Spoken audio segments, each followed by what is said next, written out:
오늘 하나님의 말씀은 출애굽기 6장 6절에서 12절까지입니다. 우리 다 같이 한 목소리로 합독하도록 하겠습니다. 그러므로 이스라엘 자손에게 말하기를 나는 여호와라. 내가 애굽 사람의 무거운 짐 밑에서 너희를 빼내며 그들의 노역에서 너희를 건지며 편팔과 여러 큰 심판들로서 너희를 속량하여 너희를 내 백성으로 삼고 나는 너희의 하나님이 되리니 나는 애굽 사람의 무거운 짐 밑에서 너희를 빼낸 너희의 하나님 여호와인 줄 너희가 알지라. 내가 아브라함과 이삭과 야곱에게 주기로 맹세한 땅으로 너희를 인도하고 그 땅을 너희에게 주어 기업을 삼게 하리라. 나는 여호와라 하셨다 하라. 모세가 이와 같이 이스라엘 자손에게 전하나 그들이 마음의 상함과 가혹한 노역으로 말미암아 모세의 말을 듣지 아니하였더라. 여호와께서 모세에게 말씀하여 이르시되 들어가서 애굽 왕 바로에게 말하여 이스라엘 자손을 그 땅에서 내보내게 하라. 모세가 여호와 앞에 아뢰어 이르되 이스라엘 자손도 내 말을 듣지 아니하였거든 바로가 어찌 들으리이까. 나는 입이 둔한 자이니이다. 아멘. 오늘 말씀의 제목은 약한 자를 강하게입니다. 지난주 우리가 창세기 통독을 마치면서 야곱의 아들들이 기근을 문제를 해결하기 위해서 애굽으로 내려갔다가 자신들이 팔았던 동생 요셉이 애굽의 총리가 되어 있다는 것과 또 죽은 줄만 알았던 아들이 살아 있었다는 그 소식을 들은 야곱 이야기를 함께 나누었습니다. 그렇게 요셉 때문에 야곱과 그의 가족들은 기근을 통해서 이제 애굽으로 내려갔습니다. 야곱과 그의 후손들은 애굽에서의 생활은 그저 잠시일 뿐이라고 생각하고 다시 가나안으로 돌아올 것이라고 생각했습니다. 왜냐하면 하나님께서 야곱에게 말씀하시기를 야곱아 애굽으로 내려가는 것을 두려워하지 말아라. 나도 너와 함께 애굽으로 내려갔다가 반드시 너를 거기서 데리고 나오겠다라고 약속하셨기 때문입니다. 그런데 그래서 야곱이 바로왕, 애굽의 바로왕을 앞에 섰을 때 우리들은 여기 잠시 머물러 왔습니다 라고 말했어요. 근데 야곱이 어떻게 되었나요? 애굽에서 죽음을 맞이합니다. 그리고 자신을 애굽에 묻지 말고 가나안 땅에 묻어달라고 그렇게 맹세를 시켜서 요셉이 그 아버지 야곱을 가나안 땅에 묻습니다. 여러분, 야곱은 살아서 그 땅에 다시 돌아간 것이 아니라 죽어서 그 땅에 돌아가서 그 땅에 묻혔어요. 언약의 당사자인 야곱이 죽었습니다. 여러분, 그렇다면 하나님과의 언약은 어떻게 되는 것일까요? 창세기 50장의 마지막 모습은 하나님의 언약이 어떻게 되는지 잘 보여주고 있습니다. 창세기 끝은 이제 야곱의 아들 요셉이 죽는 장면이 나와요. 그런데 요셉이 이스라엘 자손들에게 이렇게 말합니다. 하나님께서 반드시 너희를 돌보실 때가 온다. 즉 너희를 이 땅에서 인도하여 다시 약속의 땅으로 인도할 그날이 올 것이야. 그때에 내 뼈를 그곳으로 가지고 가야 한다라고 맹세를 시키는 장면으로 끝이 납니다. 무슨 말입니까? 요셉은 아버지 야곱이 죽었지만 아버지와 언약을 맺은 그 하나님의 언약은 아직도 살아있고 유효하다는 것을 믿었다는 거예요. 그래서 자신도 약속의 땅으로 들어갈 때 자신의 뼈를 가지고 들어가라고 맹세를 시킨 것입니다. 그런데 이 언약은 누구로부터 시작되었나 보니까 창세기 15장에서 하나님께서 가장 먼저 아브라함에게 가나안 땅을 너희 후손들에게 주겠다 약속하셨어요. 그런데 하나님께서 그 땅을 당장 주시는 것이 아니라 가나안 사람들의 죄가 가득 찰 때까지, 그리고 이스라엘이 한 나라에서 나그네로 살다가 400년 동안 종살이로 산 후에 그렇게 주실 것이라고 약속하셨어요. 그러니까 하나님과 언약을 맺은 아브라함이 죽었습니다. 그런데 그 언약이 누구에게 이어졌지요? 아들 이삭에게 이어졌어요. 그런데 그 이삭도 죽었어요. 그러자 그 이삭과 맺은 언약이 또 야곱에게로 이어졌습니다. 그리고 야곱도 죽었어요. 그러자 그 언약이 누구에게 이어졌습니까? 바로 이스라엘 후손들에게 이어졌습니다. 여러분, 어떻게 이게 가능할까요? 여러분, 하나님께는 우리는 과거와 현재의 미래라는 어떤 시공간에 존재하는 사람들이지만 하나님은 과거와 현재와 미래가 모두 한 시제예요. 즉 시공간을 초월하시는 분이세요. 그런데 시공간을 초월하시는 하나님께서 시공간에 존재하는 우리들과 소통하는 방식이 무엇인가 봤더니 바로 언약이에요. 하나님께서 우리의 언약을 맺으면서 과거와 현재, 미래를 한 시제로 우리와 연결하는 것입니다. 그러므로 하나님을 믿는 신앙은 바로 하나님의 언약을 믿는 거예요. 그래서 하나님의 언약 백성들인 야곱의 후손들은 잠시 머물다가 돌아갈 줄 알았던 애굽에서 무려 400년을 종살이하면서 살고 있었던 것입니다. 그런데 출애굽기, 우리가 이번 주 출애굽기 통독이었죠.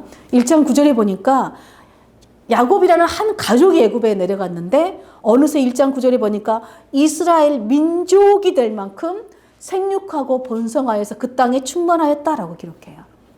그러자 애굽 사람들이 이스라엘이 더 이상 번성하지 못하도록 그들을 노예로 부리고 억압하며 학대했어요. 여러분, 노예는 뭐죠? 가치가 없는 자, 쓸데없는 자, 너희는 그런 자들이다 라고 하면서 학대를 한 것이죠. 근데 애국 사람들이 이스라엘을 괴롭히면 괴롭힐수록 놀랍게도 이스라엘 백성들은 더욱 번성하고요, 충만하게 됐어요.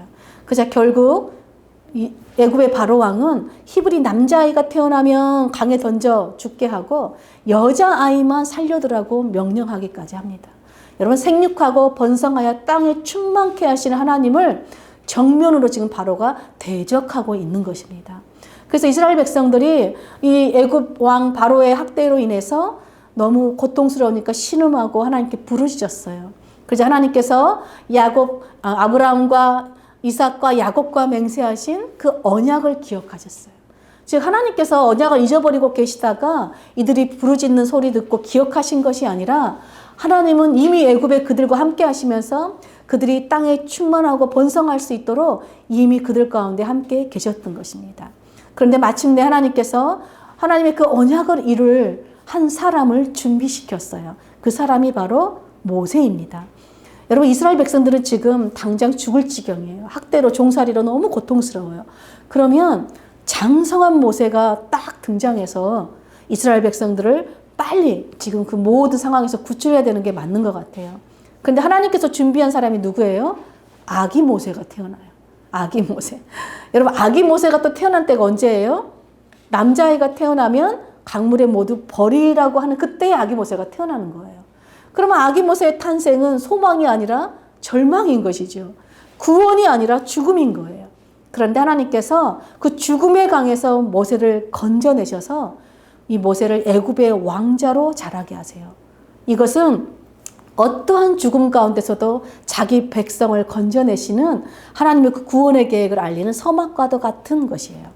그렇게 40년의 세월이 흘렀습니다. 그리고 마침내 그 아기였던 모세가 장성하게 됐습니다. 여러분, 이제 모세가 장성했으니 마침내 이스라엘 백성들이 구원의 날이 온 것처럼 정말 이제는 모세가 멋지게 등장할 일만 남은 것이죠. 마침내 장성한 모세가 딱 등장을 했어요. 그래서 모세가 어느 날 왕궁 밖으로 딱 나갔더니 자기 동족, 히브리 동족이 힘들게 노예로 살고 있는 걸 본 거예요. 그리고 또 애굽 사람이 그 사람을 학대하고 매질을 하는 걸 보았어요. 그러자 모세 안에 내가 우리 동족을 구원해야겠다라고 해서 어떻게 구원했을까요? 자기 동족을 친 그 애굽 사람을 자기가 쳐서 죽여요. 그리고 몰래 딱 모래에 묻었습니다. 그 다음날 어떻게 됐을까요? 모세의 그 살인을 폭로한 사람이 바로 자기 동족이에요. 자기 동족이 모세가 그 애굽 사람을 죽인 걸 폭로합니다. 그러면서 그 동족들에게 또한 네가 무엇이 간데 우리를 판단하느냐? 자기 존재를 거부당해요, 모세가. 그래서 모세는 미디안으로 도망가는 신세가 됩니다. 여러분, 40년을 기다려서 우리를 구원할 사람이 드디어 등장했다고 생각했는데 그 사람이 또 도망가 버렸어요. 정말로 이스라엘 백성들은 또 암울한 현실에 부딪힌 것입니다. 여러분, 모세는 도망을 쳐서 미디안 광야에서 양떼를 치는 목자가 되어 있었습니다. 그렇게 40년이 지나서 모세의 나이 80세가 되었습니다. 그런데 놀랍게도 그때 하나님께서 모세를 부르셨습니다. 여러분, 하나님은요, 모세가 애굽의 왕자로 있을 때 부르신 것이 아니라 양떼를 치는 목자일 때 모세를 부르셨어요. 그것도 청년의 때에 부른 것이 아니라 정말 나이 많은 이제 힘 빠진 정말 80의 나이에 모세를 부르셨어요. 애굽의 왕자였을 때 모세는 자신의 힘으로 또 자신의 방법으로 이스라엘을 구원할 수 있을 것이라고 생각했던 것 같아요. 그런데 그 결과는 무엇이었죠? 대실패였어요. 오히려 자신은 도망자가 되는 신세가 됐습니다. 그런데 이제 모세가 자신의 힘으로는 아무것도 할 수 없는 나이가 되었고 또 외국 사람들이 가장 천하게 여기는 목자 일을 하고 있었어요. 또 심지어 동족으로부터 이제는 잊혀진 존재로 살아가고 있었어요. 그런 때 하나님께서 모세에게 너는 이스라엘을 출애굽시키라는 부르심을 받게 됩니다. 하나님의 부르심에 모세가 3장 11절에 보니까 내가 누구라고요? 내가 감히 무엇이라고 바로에게 가고 이스라엘 자손을 인도해낼 수 있단 말입니까? 라고 말해요. 한마디로 딱 잘라서 거절하는 거예요. 하나님, 딴 사람 알아보세요. 라고 지금 말하고 있는 것입니다. 많은 사람들이 모세처럼 하나님 저는 약하기 때문에요. 저는 쓰임받을 수 없어요. 아유, 나이가 많아서 안 돼요. 또 에레미야처럼 저는 다 아직 어려서 쓰임받을 수 없습니다. 라고 이렇게 말합니다. 그래 정말 그럴까요? 성경은 보면요. 우리가 정말 쓰임받지 못하는 이유가 뭔가 보면 우리가 약하기 때문이 아니라 우리가 너무 강하기 때문이라고 말해요. 여러분 우리의 강함이 뭘까요? 우리의 자존심 강하죠. 우리 고집 강하죠. 성격 강하죠. 우리 혈기도 강하고요. 우리의 사고방식도 강해요. 여러분 우리의 강함이 이런 강함을 다른 말로 하면 교만이라고 해요. 교만한 마음이 강하면 우리는 하나님을 절대로 찾지도 않고 의지하지도 않고 갈급하게 하나님 앞에 나오지도 않습니다. 제가 직장 다닐 때 우리 상사분 한 분이 제가 교회를 다닌다고 하니까 저한테 오더니 이렇게 말씀하시는 거예요. 조대리 신을 찾는 사람들은 다 마음이 약해서 그런 거야. 조대리가 교회를 다니는 이유도 조대리 마음이 약해서 그래. 힘도 없고 능력이 없는 사람들이 대부분 신의 힘을 빌리고 신을 의지해서 성공하고 싶어서 종교를 가지는 거야. 이 종교를 갖는 사람들은 다 약해 빠진 사람들이야. 그러면서 저한테 그러니까 조대리는 신을 의지할 생각을 하지 말고 더 일을 열심히 해서 이 힘을 키우고 능력을 키워 성공을 해야 돼 라고 저한테 세상의 강한 사고방식을 말했어요. 여러분 근데 성경은 우리에게 뭐라고 말할까요? 여러분 하나님을 의지하는 우리의 약함이 아니라 오히려 강함이라고 말해요. 그리고 그것이 우리의 성공이요 우리의 힘과 능력이다 라고 말씀합니다. 사도 바울은 고린도후서 12장 10절에 이렇게 말해요. 내가 그리스도를 위하여 약한 것들과 능력과 궁핍과 박해와 공고를 기뻐하노니 이는 내가 약한 그때 강함이라. 무슨 말입니까? 여러분 우리가 우리의 약함을 알고 하나님을 의지할 때 하나님의 강한 능력이 우리에게 임하고 역사한다는 거예요. 그렇기 때문에 하나님을 의지하는 우리의 약함을 오히려 사도 바울은 내가 기뻐하고 자랑한대요. 왜요? 약할 때 하나님의 강함이 역사하기 때문이라는 것입니다. 여러분 세상 사람들 보기에 여러분 십자가는 약함 그 자체죠. 가장 보잘것없고 실패고 수치와 조롱입니다. 그런데 하나님께서 우리를 구원하신 방법이 뭐였죠? 그 약한 십자가로 우리를 구원하셨습니다. 그 약한 십자가가 바로 우리를 구원한 하나님의 강한 능력이고 하나님의 성공이에요. 그러므로 여러분 하나님을 의지하는 것은 우리가 약하기 때문이 아니에요. 바로 하나님의 강함을 우리가 덧입는 능력인 것이에요. 약한 우리를 강하게 하시는 분은 오직 하나님 한 분밖에 없기 때문입니다. 그러므로 주님만이 나의 힘이요 나의 방패시요 나의 소망이기 때문에 저는 주님이 없으면 살 수 없습니다 라는 이런 연약한 자들이 정말 강한 자들이라는 것입니다. 하나님은 모세가 자기 힘이 강한 왕자일 때 부르지 않고 자기 힘이 다 빠진 약한 목자로 있을 때 자신을 부르자 계속해서 하나님의 부르심을 거절해요. 하나님, 저는 입이 뻣뻣해요. 혀가 둔해요. 말도 잘 못해요. 저는 힘도 없고요. 능력 없어요. 그리고요, 제가 말을 하면 아무도 안 믿을 거예요. 그러니 보낼 만한 사람 보내세요. 말 잘하는 우리 숙정이나 치웅이나 성에 보내세요. 저는 아니에요. 딱 이렇게 말합니다. 이런 모세에게 하나님께서 내가 말 잘하는 아론도 붙여놨어. 그리고 네가 무슨 말을 하는지 내가 다 도와줄 거야. 그리고 네가 해야 할 말도 내가 다 가르쳐 줄 테니까 너는 걱정하지 말고 이 지팡이를 들고 가서 이적을 행해 라고 모세를 계속해서 하나님이 설득시키셨어요. 하나님의 계속된 설득으로 인해 모세는 마지못해서 하나님의 지팡이를 들고 애굽으로 떠났고 또 형 아론을 만나서 바로에게 들어갔습니다. 그리고 이렇게 전했어요. 이스라엘 하나님께서 말씀하시기를 나의 백성을 보내라. 그들이 광야에서 나의 절기를 지켜야 한다라고 말씀하셨습니다. 라고 모세가 떨리는 마음으로 바로 앞에서 하나님의 말씀을 딱 순종해서 전하자 바로가 뭐라 그랬을까요? 여호와가 누구이기에 내가 그의 목소리를 들어야 하며 이스라엘을 내보낸단 말이냐? 나는 여호와를 알지 못하니 이스라엘을 보내지 않을 것이다 하고 콧방귀 끼며 무시해버렸습니다. 그리고는 이 바로가 이스라엘 백성들이 괘씸하구나, 이것들이 일하기 싫어서 꾀를 부리느라고 하나님께 제사를 드리러 가게 해달라고 이런 허튼 소리를 하는구나 하고 오히려 더 노역을 무겁게 하고 힘들다고 하소연하는 이스라엘 백성들을 채찍을 가하기 시작했습니다. 여러분, 바로와의 첫 번째 대면에서 모세는 또 참패를 맛보았어요. 쫓겨났어요. 그리고 백성들은 어떻게 됐어요? 백성들을 구원할 줄 알았더니 오히려 백성들은 더 노역이 가중됐고 더 힘들어졌어요. 그러자 백성들은 모세와 아론을 원망하기 시작합니다. 모세는 기껏 순종했더니 오히려 상황이 더 악화되자 깊은 시리에 빠졌어요. 그러면서 모세도 원망합니다. 주님, 왜 나를 보내셨습니까? 주님 뜻대로 내가 지금 바로에게 말했더니 보세요. 이 사람이 주의 백성을 더 학대하잖아요. 그리고 주님도 지금 학대를 내버려 두고 계시잖아요. 하고 모세가 하나님 앞에 원망했습니다.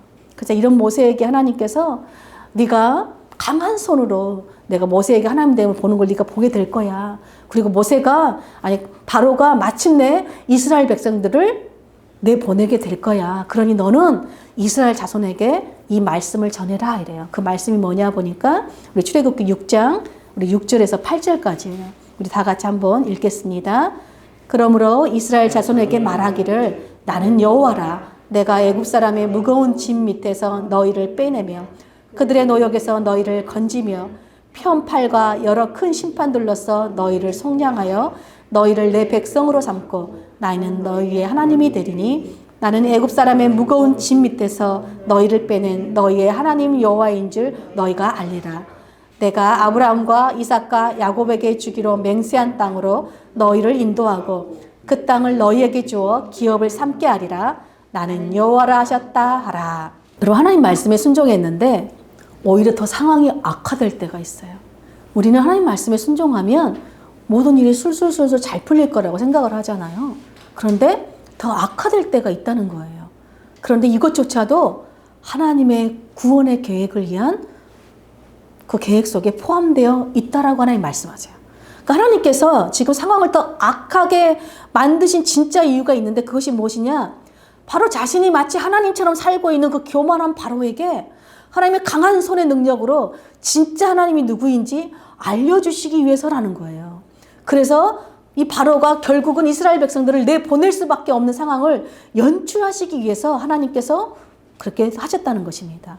그래서 지금 상황이 더 악화된 것 같지만 이것은 하나님께서 애굽 사람의 그 무거운 짐과 노예의 삶에서 건져주기 위한 것이고 구원하기 위한 것이고 너희를 내 백성 삼고 나는 너희 하나님이 되기 위한 것이라고 하나님께서 말씀하세요. 그리고 너희가 그 강한 능력을 볼 때 너희를 펴는 그 하나님이 내가 여호와 하나님인지 너희도 알게 될 거라는 것입니다.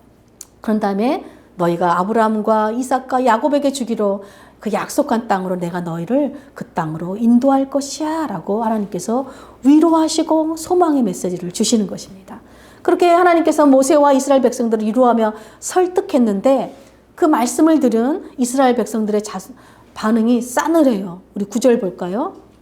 모세가 이와 같이 이스라엘 자손에게 전하나 그들이 마음이 상함과 가혹한 노역으로 말미암아 모세의 말을 듣지 아니하였더라. 이스라엘 백성들은 아무리 미래에 너희가 이렇게 될 것이야 라는 언약의 소망을 줘도 지금 당장 너무 힘들기 때문에 그 말이 들리지가 않는 거예요. 그리고 우리는 지금 이 문제를 빨리 해결받기를 원하는 것입니다. 그래서 자신들을 향한 하나님의 그 약속 때문에 오히려 지금 더 힘들어지자 백성들이 마음이 상해서 하나님의 약속의 말씀을 믿지도 지금 들으려고 하지도 않고 있는 것이에요. 그런데 여러분, 모세도 자신이 하나님의 말씀을 전하는데 아무도 그 말을 듣지 않자 그 거절감 때문에 지금 마음이 상했어요. 이런 마음, 모세의 속상한 마음을 하나님은 아시는지 모르시는지 또 모세에게 이렇게 말씀하시는 거예요. 모세야, 너는 바로에게 다시 들어가라. 들어가서 이스라엘 자손을 이 땅에서 내보내라고 다시 말해라. 이러는 거예요. 그래서 모세가 뭐라고 말합니까? 우리 12절 볼까요? 모세가 여호와 앞에 아뢰어 이르되 이스라엘 자손도 내 말을 듣지 아니하였거든. 바로가 어찌 들으리이까? 나는 입이 둔한 자니이다. 하나님, 내가 이스라엘 자손에게도 하나님 말씀을 전했더니 아무도 안 듣잖아요. 하물며 애굽의 왕인 바로가 내 말 듣겠어요? 저는 내 입이 둔한 자예요. 이래요. 입이 둔하단 말은 무슨 말이에요? 지금 모세가 애굽 왕 바로나 이스라엘 자손들이 자신이 전한 말을 듣지 않은 이유는 자신이 입이 둔해서 전달력이 부족해서 그들이 듣지 않았다라고 자기 탓이라고 지금 속상해하고 있는 것이에요. 다른 말로 하면 이거예요. 주님, 제가 말주변 없다고 몇 번이나 말씀드렸어요. 내 말 아무도 안 믿을 거라고 제가 말했잖아요. 그래서 애초에 제가 안 가겠다 그랬잖아요. 그런데 도대체 아무도 듣지 않는 말씀을 왜 자꾸 저한테 전하라는 거예요? 저는 이 일에 손 뗄 거예요. 딴 사람 알아보세요. 또 하나님의 부르심에 또 거절하는 것이에요. 여러분, 모세는요, 계속되는 지금 거절감을 때문에 마음이 상해서 지금 자신도 누구를 거절하고 있어요? 하나님을 거절하고 있는 거예요.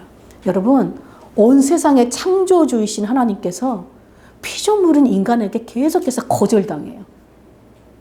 근데 더 놀라운 사실은 계속되는 모세의 거절에도 하나님은 끊임없이 모세에게 말씀을 주시고 말씀을 전하라고 설득하고 계신다는 거예요. 사실 모세는 사람들이 듣든지 안 듣든지 하나님의 말씀을 전하기만 하면 돼요. 그것이 모세가 할 일이에요. 근데 모세가 정말 신경 쓰고 걱정할 것은 사람들이 내 말을 듣나 안 듣나가 아니라 내가 하나님 말씀에 순종하느냐 순종하지 않느냐예요.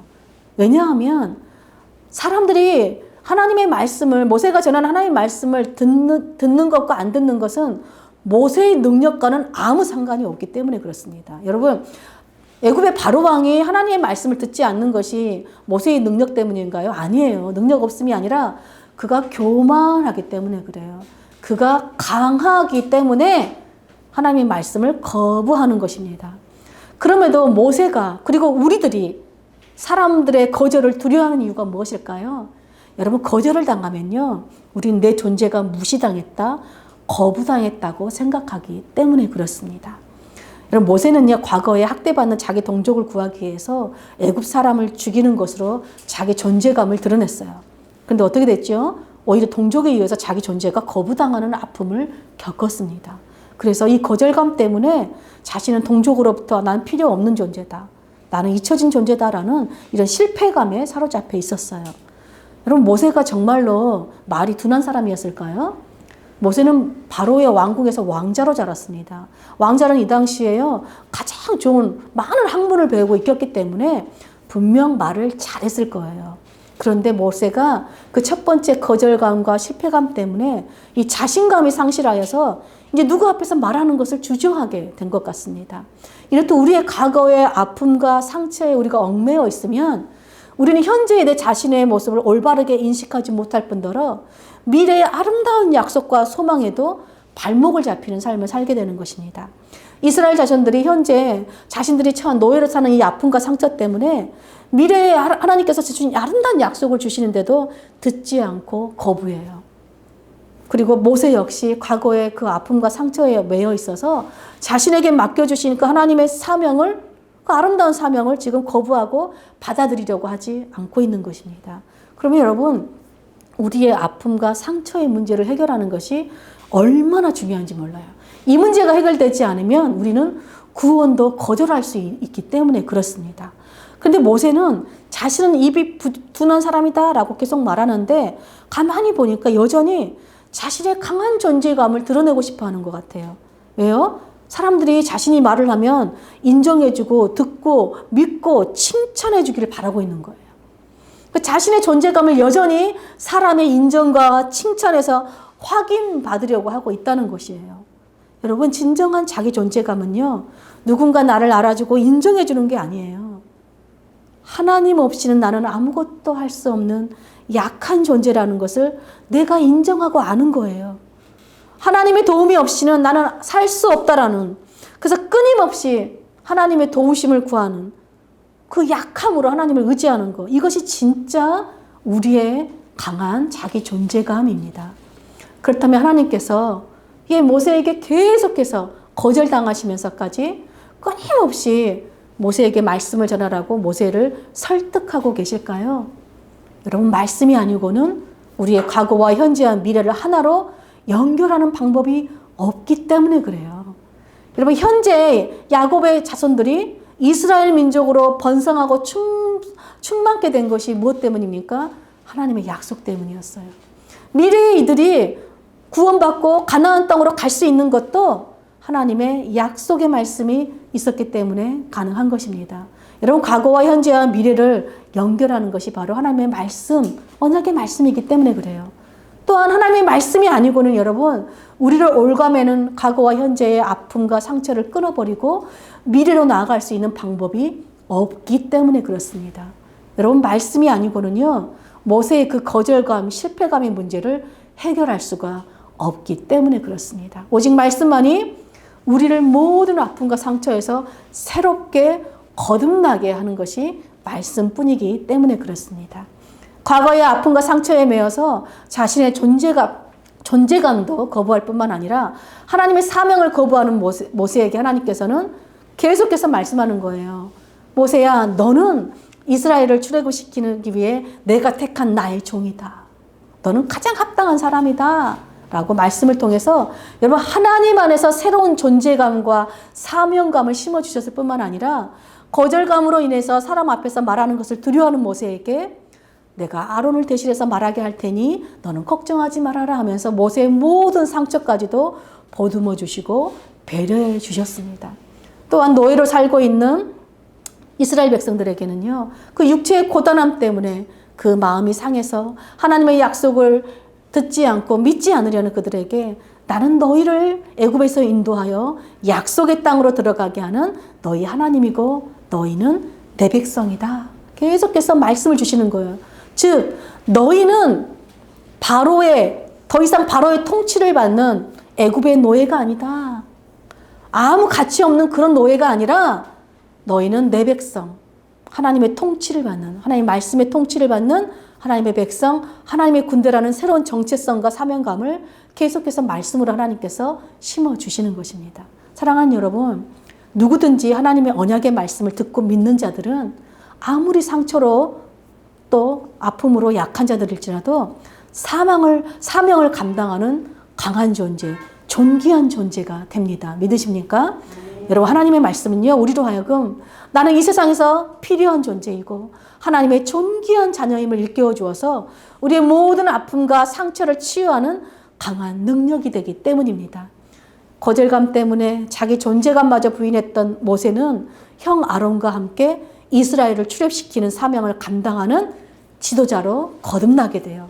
이스라엘 백성들은 애굽의 노예가 아닌 하나님의 존귀한 백성, 하나님의 백성으로 거듭나게 돼요. 이 모든 것이 무엇 때문에 가능했습니까? 바로 시공간을 초월하시는, 과거와 현재와 미래까지 모든 것을 초월하시는 하나님의 언약 때문에 가능했습니다. 여러분, 그리고 그 하나님의 언약의 말씀으로 오신 분이 누구이십니까? 바로 예수님이세요. 우리는 이 예수님을 믿는 하나님의 언약 백성이 되었어요. 즉, 가장 약해 보이지만 가장 강한 존귀한 자들로 거듭난 사람들이 바로 우리 그리스도인들입니다. 예수님만이 약한 자를 강하게 하시는 하나님이시기 때문입니다. 그러므로 이제 우리도 모세처럼 예수님의 그 강한 자들을, 약한 자들을 강하게 하시는 예수님의 그 십자가 복음을 전하는 제자로 살라고, 또 제자 삼으라고 부르심을 받은 거듭난 사명자들이에요. 믿으십니까? 따라서 우리는 듣든지 안 듣든지 여러분, 복음을 전하는 자들로 살아야 돼요. 내가 전하는 복음을 듣고 사람들이 거절하면 어떡하지? 나를 무시하면 어떡하지? 이것은 우리가 신경 쓸 일이 아니라는 거예요. 우리는 그저 하나님의 말씀을 전하라는 그 말씀을 의지하고 그 부르심에 온전히 순종하면 됩니다. 이것이 바로 약한 우리가 강한 하나님의 언약 백성으로 사는 축복입니다. 듣든지 안 듣든지 왜 전해야 합니까? 여러분, 그 복음만이 모든 약한 자들을 강하게 거듭나게 하는 하나님의 능력이기 때문입니다. 그러므로 기회가 있을 때마다 저와 여러분은 예수 그리스도 이 복음을 전하는 자들이 되시기 축복합니다. 그래서 그 복음을 듣고 모든 아픔과 상처로 약한 자들이 하나님의 존귀한 언약 백성들로 거듭나는 아름다운 역사가 있기를 간절히 축복합니다. 아멘.